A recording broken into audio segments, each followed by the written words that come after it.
She was cooking breakfast when she found out everything was gone. Thursday, March 9th, 2023, 6:47 in the morning. Megan was standing in her kitchen cooking breakfast. Eggs on the stove, her son Marcus eating cereal at the table, her daughter Zara in her booster seat poking at her food. Cartoons playing on the counter TV, coffee going cold beside the stove. The most normal morning of her life. Her phone buzzed. She almost didn't look. Something made her. She read the words standing right there at her stove, holding a spatula. Silicon Valley Bank had collapsed. She read it again and again. 7 years of work. Every single dollar her company had. 29 real people's salaries. Gone, frozen, inaccessible, just like that. In the time it took to read one sentence on a phone screen while her kids ate breakfast behind her. She put the phone face down on the counter, turned back to the stove, and finished making breakfast because her kids still needed to eat. And that is exactly the kind of woman Megan is. Before we go any further, you need to understand who this woman is. Megan didn't come from money. She didn't have a safety net waiting for her if things went wrong. She didn't have a family fund to fall back on, no backup plan, no second option. What she had was 7 years. 7 years of missed weekends. Late nights after the kids went to sleep. Holidays cut short. Birthdays she almost wasn't present for.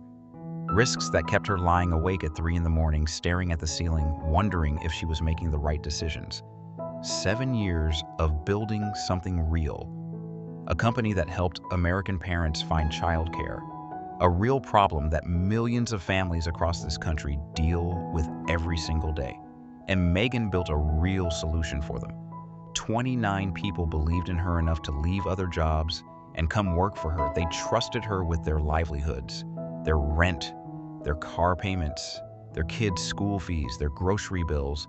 She had put every dollar her company had into Silicon Valley Bank because that is where her investors told her to put it. Because that is what every founder in Silicon Valley did. Because it was supposed to be the safest place on earth. And on the morning of March 9th, 2023, she found out, standing in her kitchen while cooking eggs for her children, that it was gone. All of it. But here is the part of this story that will make your stomach turn. Because what happened to Megan on the morning of March 9th didn't have to happen. The warning existed. It just wasn't sent to her. Go back to the night before, Wednesday, March 8th, 2023. While Megan was upstairs putting Marcus and Zara to bed, reading them stories, tucking them in, turning off the lights, kissing their foreheads, something else was happening 2,000 miles away in San Francisco. Inside private group chats and encrypted messages that Megan had never been invited to, the most powerful venture capital firms in all of Silicon Valley were passing around a secret. Not a public warning, not a press release, not anything that anyone outside their circle would ever see. A private message, firm to firm, partner to partner, phone to phone. Get your money out of Silicon Valley Bank. Tonight, right now. Do not wait until morning. Sequoia Capital sent it to every company they had ever funded. Founders Fund sent it to every company in their portfolio. Partner after partner, firm after firm. The warning spread through Silicon Valley's most powerful inner circle like electricity through water. And every single person who received that message moved immediately. No hesitation, no waiting to see what happened. No, let me check in the morning. Hundreds of millions of dollars moved quietly and invisibly out of Silicon Valley Bank that night. Wire transfers cleared before midnight. The people with the right connections, the right phone numbers, the right relationships, saved themselves and went to sleep. Megan was asleep too. The difference was nobody called her. Nobody thought to warn her. She woke up the next morning and made her kids breakfast completely unaware that the race had already been run without her. She was 6 hours too late to a race nobody told her she was in. Megan gets Marcus and Zara ready for school, zips up their backpacks, sends them out the door, watches the school bus pull away from the curb. Then she sits down at her desk and tries to run payroll. 29 people. Payday is tomorrow. She had done this dozens of times without thinking twice about it. The SVB portal will not load. She refreshes the page. Nothing. She tries to send a wire transfer. Failed. She tries a smaller amount just to test the system. Failed. She picks up her phone and calls SVB customer service. It rings. Rings. Rings. Nobody answers. She calls again. Rings. Nobody. And now her phone is lighting up with messages. Her team has seen the news. 29 real people with real families and real bills and real lives are terrified. And every single message hitting her screen is some version of the same 4 words. Is our money safe? Megan replied to every single one. Working on it.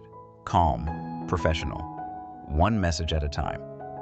What she didn't tell them, what she couldn't tell them, was that her hands would not stop shaking, that she was sitting at her desk doing the cruelest kind of math in her head, calculating 29 people's rent payments, car payments, grocery bills, childcare costs, thinking specifically about the single mother on her team, the guy who had just signed a brand new lease on an apartment, the 2 people who had told her recently they were already stretched dangerously thin.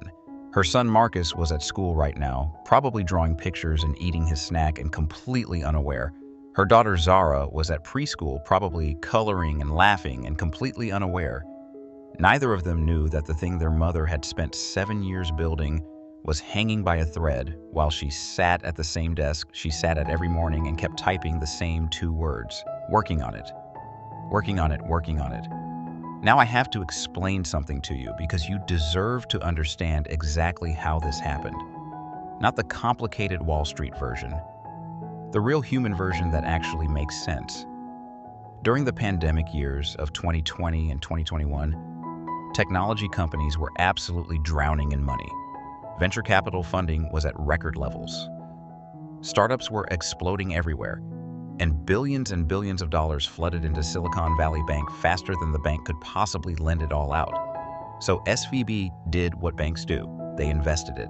They bought United States Treasury bonds, government-backed mortgage securities, the single safest investments that exist anywhere on Earth, the kind of assets that have never once defaulted in the entire history of the United States of America. Sounds smart, sounds responsible, sounds safe. Here is where it goes catastrophically wrong. They locked up $120 billion in long-term bonds. Bonds that only work if interest rates stay low. Bonds that needed time, years, to mature and pay out. And then, on March 16, 2022, the Federal Reserve began raising interest rates, and they did not stop. 0% to 5% in just 12 months. The fastest interest rate increase in 40 years. Here is what most people do not know about bonds. When interest rates go up, the value of existing long-term bonds goes down. Fast, dramatically. For every single rate hike, SVB's bond portfolio was bleeding billions of dollars in losses. By late 2022, Silicon Valley Bank was sitting on approximately $15 billion in losses. And they hid it, legally, through an accounting classification called held to maturity that allowed them to keep those losses completely off their public balance sheet. The bonds would eventually pay out in full if held long enough. As long as nobody ever panicked and pulled their money out early. That was the entire plan. Hope nobody ever panics. Then on March 8, 2023, SVB announced they had been forced to sell $21 billion in assets at a $1.8 billion loss and urgently needed to raise emergency capital. They intended it to sound like responsible and transparent management. It sounded like someone screaming fire in a crowded theater. The reaction was instant, and it was merciless. Within hours of that announcement on March 8, 2023, Founders Fund sent one emergency message to every single company in their entire portfolio. Move your money out of SVB. Now, tonight. Do not wait until morning. The message spread through Silicon Valley like wildfire. Sequoia, Founders Fund, every major firm, every connected partner. By midnight on March 8th, the warning had reached every major player in the technology industry, and March 9, 2023 became one of the most violent bank runs in the history of American banking. $42 billion. Customers attempted to withdraw $42 billion from Silicon Valley Bank in a single day. That is $4.2 million leaving the bank every single minute. The infrastructure buckled and then collapsed under the weight of it. Wire transfer systems seized, the SVB website went completely dark. Customer service phone lines rang endlessly into nothing. By the morning of Friday, March 10, 2023, the Federal Deposit Insurance Corporation, the FDIC, had seen enough. They seized Silicon Valley Bank. 48 hours. The 16th largest bank in America. Dead. That weekend was the worst of Megan's life. Non-stop phone calls, lawyers, her board members, other founders drowning in the exact same nightmare, desperately searching for any path forward, trying to understand what the government would do, trying to hold together something that felt like it was quietly dissolving in her hands in real time. Her son Marcus kept asking why she was always on her phone. And then on Sunday afternoon, her daughter Zara climbed into her lap, looked up at her with those 4-year-old eyes that miss absolutely nothing, and asked the question that Megan will never forget for the rest of her life. Are you sad, Mama? Are you sad, Mama? Just like that. No filter, no softening, straight to the truth. Megan told her she was just thinking hard about something important, that everything was going to be okay. She had absolutely no idea if that was true, but she said it. Because you do. You protect your children from the weight of things they are too young to carry. She made their meals. She read the bedtime stories. She tucked them in. She kissed their foreheads. She turned off the lights. And the second the house went quiet, she picked up her phone and kept fighting. Sunday night, March 12, 2023. The United States government announced it. All Silicon Valley Bank depositors would be made whole. Every single dollar above the FDIC limit would be covered. The systemic risk to the entire American banking system was too great. They had no choice. Megan's money was coming back. She walked down the dark hallway of her house and stood in the doorway of her kids' room, Marcus asleep with his arm thrown over his face like he always sleeps. Zara's blanket kicked completely off like it always is. The stuffed white bunny tucked under her arm. Megan stood there in the quiet dark and finally let herself cry the way she had needed to cry since Thursday morning. Not from fear this time, from relief. The money came back, but some things don't. In the weeks that followed, members of her team quietly began to leave. A developer who had been with her for years took a job at a bigger, more stable company. Her office manager, a single mother who had been by Megan's side through everything, found somewhere that felt safer. They didn't leave angry. They left scared. And the trust that takes years to build between a founder and her team had a fracture running through it now that no wire transfer could ever fix. And here's the part of this story that should make every single person watching this genuinely angry. In 2018, the United States Congress passed legislation that weakened stress testing requirements for banks with under $250 billion in assets. Silicon Valley Bank fell under that threshold, and Silicon Valley Bank's own executives had actively and aggressively lobbied for that change. The stress tests they helped destroy were specifically and precisely designed to catch the exact problem that killed them: a bank dangerously overexposed to long-term bonds against deposits that could leave overnight. They lobbied their way out of the very test that was built to expose them, then collapsed in exactly the way that test would have predicted.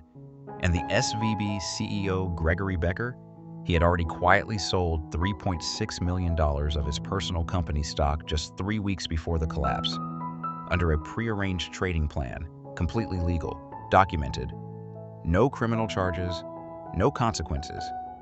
He was fine. The venture capital firms who sent the midnight warning? Fine. Their money was out before Friday morning. Megan got her money back too. But Megan got the frozen screen at 7 a.m., the shaking hands, the 3 days of not knowing, her 4-year-old daughter climbing into her lap and asking if she was sad, the employees who left. The trust that cracked down the middle. The losses were not evenly distributed. They never are. Megan did not collapse. She rebuilt her team. She spread her company's money across multiple banks, never more than $250,000 in any single institution. If this hit you, subscribe. Share this with someone who needs to hear it. See you in the next one.